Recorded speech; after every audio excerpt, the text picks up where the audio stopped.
Praise lord మామ. Praise బేటా. దేవుడు మనతో ఎలా మాట్లాడతాడు కొంచెం వివరించి చెప్పగలరా? చాలా మంచి ప్రశ్న. దేవుడు మనతో ఎలా మాట్లాడతాడో వివరించి చెప్పగలరా అనే మీ యొక్క ప్రశ్న చాలా గొప్పది. క్రైస్తవ సమాజంలో ఉన్న ప్రతి విశ్వాసి దీనిపైన సరి అయిన అవగాహన అనేది చాలా అవసరం. దేవుడు ఎలా మాట్లాడతాడు? పరిశుద్ధమైన బైబుల్ గ్రంథములో ఆదికాండం నుంచి ప్రకటన గ్రంథం వరకు మనము చాలా జాగ్రత్తగా పరిశోధించినప్పుడు కొన్ని విషయాలు మనకు అర్థమవుతూ ఉంటాయి. మొదటిది, దేవుడు ఆదం ద్వారా మాట్లాడుతూ వచ్చాడు. అదే దేవుడు అబ్రహాం ద్వారా మాట్లాడుతూ వచ్చాడు. అదే దేవుడు యాకోబు ద్వారా మాట్లాడుతూ వచ్చాడు. అదే దేవుడు యోసేపు ద్వారా మాట్లాడుతూ వచ్చాడు. ఆ ప్రభువే మోషే ద్వారా కూడా మాట్లాడుతూ వచ్చాడు. అదేవిధంగా దేవుడు అధికారులతో మాట్లాడుతూ వచ్చాడు, ప్రవక్తల ద్వారా మాట్లాడుతూ వచ్చాడు,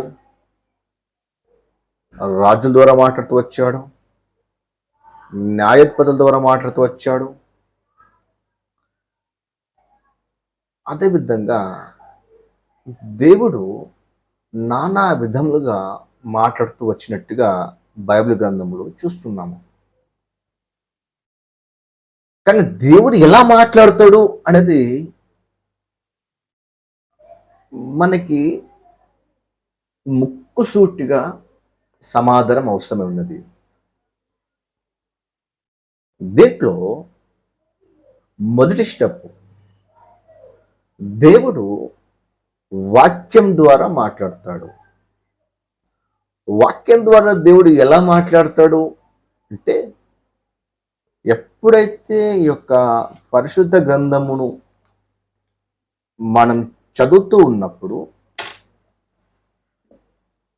ఆ యొక్క లేఖన భాగములో నుంచి దేవుడు మన యొక్క ఆత్మీయమైన జీవితానికి కావలసినటువంటి ఒక వచనము కావచ్చు, ఒక విషయం కావచ్చు, ఏదో విధంగా ప్రభు ఆ యొక్క దేవుని మాటల నుంచి లేదా ఆ యొక్క గ్రంథం నుంచి దేవుడు మనతో మాట్లాడుతూ ఉంటాడు. ఎప్పుడైతే ఈ వాక్యము చదివిన తర్వాత ఈ వాక్యమును తిరిగి ఎప్పుడైతే మనం ధ్యానిస్తున్నప్పుడు కూడా దేవుడు మనతో మాట్లాడుతూ ఉంటాడు. ఇది రెండో స్టెప్. మూడో స్టెప్ ఏంటంటే, దేవుడు దేవుని సేవకుల ద్వారా మాట్లాడతాడు. దేవుని సేవకుల ద్వారా ఎలా మాట్లాడతాడు దేవుడు అంటే, ఒక దేవుని సేవకుడు ఆ యొక్క పులిపిటి పైన నిలబడి వాక్యము బోధిస్తున్నప్పుడు ఆ సేవకుని ద్వారా పరిశుద్ధాత్మ దేవుడు అక్కడ ఉన్నటువంటి ప్రతి మనుషులతోని మాట్లాడుతుంటాడు. అంటే నీ పరిస్థితిని బట్టి కావచ్చు, లేకపోతే గద్దెపు కావచ్చు, లేకపోతే హెచ్చరిక కావచ్చు, ఏదో విధంగా ప్రభు మాట్లాడుతూ ఉంటాడు. ఇది మూడో స్టెప్. నాలుగో స్టెప్ ఏంటంటే, నాలుగో మెట్టు ఏంటంటే, సహవాసం ద్వారా దేవుడు మాట్లాడతాడు. సహవాసము అనేది చాలా ప్రాముఖ్యమైనది. సహవాసము మనం కలిగి ఉన్నప్పుడు ఆ సహవాసమున్న సహోదరుల ద్వారా కావచ్చు, సహోదరుల ద్వారా కావచ్చు, దేవుడు మనతో మాట్లాడుతూ ఉంటాడు. ఇది 4వ స్టెప్. 5వ స్టెప్ ఏంటంటే పరిస్థితుల ద్వారా దేవుడు మాట్లాడుతూ ఉంటాడు. పరిస్థితులు, మనము ఎదుర్కొంటున్నటువంటి పరిస్థితులు, ఆ పరిస్థితుల ద్వారా దేవుడు మనతో మాట్లాడుతూ ఉంటాడు. ఎలా మాట్లాడతాడు ప్రభు అని మనం ఒకవేళ జ్ఞాపకం చేస్తే, దానియేలు గ్రంథములో దానియేలు అంటాడు, ప్రభువా, నీ సేవకుడైన ఇర్మియా ద్వారా నువ్వు మాట్లాడుతూ వచ్చావు. 70 సంవత్సరముల తర్వాత తిరిగి మా యొక్క దేశంలోనికి నీ పంపిస్తావని మాట ఇచ్చవయ్యా, జ్ఞాపకం చేసుకో. అంటే పరిస్థితులు మనకి దేవుని యొక్క వాక్యమును జ్ఞాపకం చేస్తూ ఉంటాయి. అదేవిధంగా 6వది, ఇప్పుడు ఎంతైనాయి? 4. ఎన్నైనా ఎప్పుడు మనకి? ఒకటేమో వాక్యం ద్వారా, వాక్యము ధ్యానించడం ద్వారా, సాకును ద్వారా, పరిస్థితుల ద్వారా 4 అయ్యాయి. 5వ విషయము దేవుడు ఎలా మాట్లాడతాడు మనతో అంటే, దేవుడు దర్శనాల ద్వారా మాట్లాడతాడు. దర్శనాల ద్వారా ఎలా మాట్లాడతాడు ప్రభు అంటే, దర్శనము అంటే అర్థం ఏంటంటే, మనం చూస్తున్నప్పుడే మన కళ్ళ ముందు కనబడుతూ ఉంటుంది. అంటే ప్రార్థిస్తున్నప్పుడు ఆ దర్శనం కనబడుతూ ఉంటుంది. అంటే మనకి మన బాడీ పైన మనకి స్పర్శ ఉంటుంది. అంటే దేవుని దర్శనం వచ్చినప్పుడు ఆ దర్శనం గురించి మనం చాలా జాగ్రత్తగా ఆలోచిస్తున్నాము.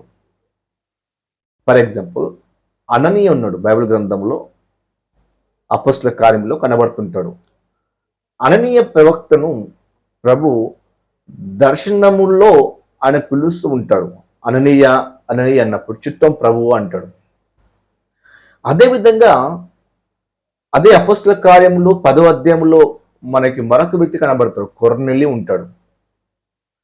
కొర్నేలి మధ్యాహ్న కాలము 3 గంటల సమయంలో ప్రార్థిస్తున్న సమయంలో దేవుని దూత దర్శనమైన కనబడేంతో మాట్లాడినట్టుగా మనం చూస్తాం. అంటే దర్శనము అనేది మనకి ప్రజెంటేషన్ ఇస్తూ ఉంటుంది. ఏ విధంగా దేవుడు మాట్లాడుతూ ఉంటాడు, దేవుడు ఎలా మాట్లాడతాడు అని మరలా మనము ఆలోచిస్తే, దేవుడు కళల ద్వారా మాట్లాడతాడు. కళల ద్వారా ఏ విధంగా దేవుడు మాట్లాడతాడు మనతో అని మనం చాలా జాగ్రత్తగా ఆలోచిస్తున్నప్పుడు, బైబిల్ గ్రంథంలో ఓల్డ్ టెస్ట్మెంట్ లో ఉన్నటువంటి ఫరో రాజుతో కూడా దేవుడు కళ ద్వారా మాట్లాడుతూ వచ్చాడు.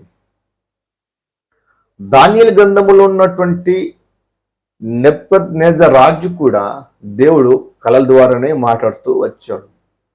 అంటే మనం పండుకున్నప్పుడు, మనం బహుగా గాఢ నిద్రలో ఉన్నప్పుడు కళ ద్వారా దేవుడు మనతో మాట్లాడుతూ ఉంటాడు. అదేవిధంగా దేవుడు ఇంకే విధంగా మాట్లాడుతుంటాడు అని మనము ఆలోచిస్తే, దేవుడు స్వరం ద్వారా మాట్లాడతాడు. ఏ విధంగా? స్వరము. దేవుని స్వరం ద్వారా దేవుడే మాట్లాడతాడు. అది ఎలాగంటే, బైబిల్ గ్రంథంలో మొదటి సమయంలో 1వ అధ్యాయము 2వ అధ్యాయము మనం చాలా జాగ్రత్తగా అక్కడ పరిశీలించినప్పుడు, చిన్న పిల్లవాడు అయినటువంటి లేదా బాలుడైన సమూయేలుతోని ప్రభు మాట్లాడుతున్నాడు. సమూయేలు సమూయేలు అని పిలిచాడు. అంటే దేవుడు స్వరం ద్వారా మాట్లాడుతూ ఉంటాడు. కాబట్టి ఇవన్నీ విషయాలు మనకు అవగాహన ఉన్నప్పుడు దేవుడు ఎలా మాట్లాడుతున్నాడు అనే విషయాన్ని మనం గుర్తించగలము. అందుకని దేవుడు మొత్తము 8 మెట్ల ద్వారా దేవుడు మాట్లాడుతూ ఉన్నాడు, లేదా 8 స్టెప్ ద్వారా దేవుడు మాట్లాడుతున్నట్టుగా మనం చూస్తున్నాము. మొదటిది వాక్యం ద్వారా మాట్లాడతాడు. రెండవది వాక్యమును ధ్యానించడం ద్వారా దేవుడు మాట్లాడతాడు. మూడవది దేవుని సేవకుని ద్వారా దేవుడు మాట్లాడతాడు. నాలుగవది సహవాసము లేదా ఫెలోషిప్ ద్వారా దేవుడు మాట్లాడతాడు. ఐదవది దర్శనాల ద్వారా దేవుడు మాట్లాడతాడు. ఆరవది కళల ద్వారా దేవుడు మాట్లాడతాడు. ఏడవది స్వరం ద్వారా మాట్లాడతాడు. అదేవిధంగా పరిస్థితుల ద్వారా కూడా దేవుడు మనతో మాట్లాడతాడు. కాబట్టి ఏదో విధంగా దేవుడు మనిషితో మాట్లాడడానికి ఆయన సిద్ధంగా ఉన్నాడు, కానీ మనము వినడానికి, ఆ స్వరం గుర్తించడానికి మన సిద్ధంగా ఉంటే మన దేవుని యొక్క మహత్ కార్యములు, సూచక్రియలు మన జీవితంలో చూడగలం. కాబట్టి దేవుడు ప్రతి మనిషితో ఆయన మాట్లాడుతుంటాడు. కాబట్టి మీ అడిగిన ప్రశ్నకి సమాధానం దొరికిందని నేను నమ్ముతున్నాను. దేవుడు మిమ్మల్ని దీవించి ఆశీర్వదించును గాక.